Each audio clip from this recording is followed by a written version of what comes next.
জানো নীলা, তোমাকে পাওয়ার জন্য যুদ্ধের ময়দানে নেমেছিলাম। কি হবে, কতটা হারাবো, এসব নিয়ে কোনো হিসাব ছিল না আমার। মনের ভেতর শুধু একটাই আশা, তোমাকে একদিন কাছে পাবো।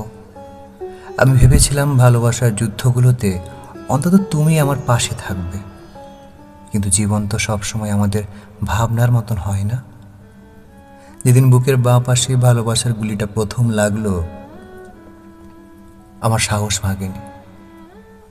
যেদিন দ্বিতীয় আঘাতটা পেলাম, তখনও ভাবলাম হয়তো ভুল বোঝাবুঝি, হয়তো সময়ের খেলা।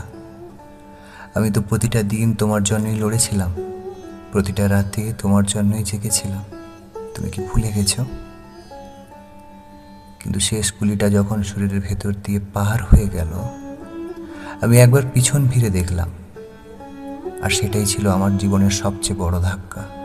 দেখলাম যার জন্য যুদ্ধ করেছি, যাকে বাঁচাতে নিজের সব কিছু উৎসর্গ করেছি, সেই তুমিই দাঁড়িয়ে আছো আমার বিপরীত দিকে। শুধু দাঁড়িয়ে না, তুমি শত্রু দলের সেনাপতি।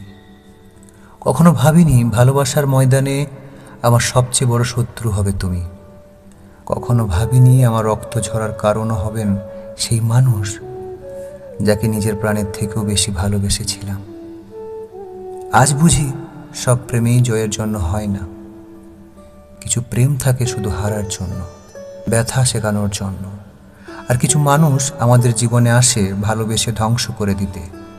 যেন আমরা বুঝি সব যুদ্ধই লড়ার মতন না, কিছু যুদ্ধ সময় থাকতেই ছেড়ে দেওয়া ভালো।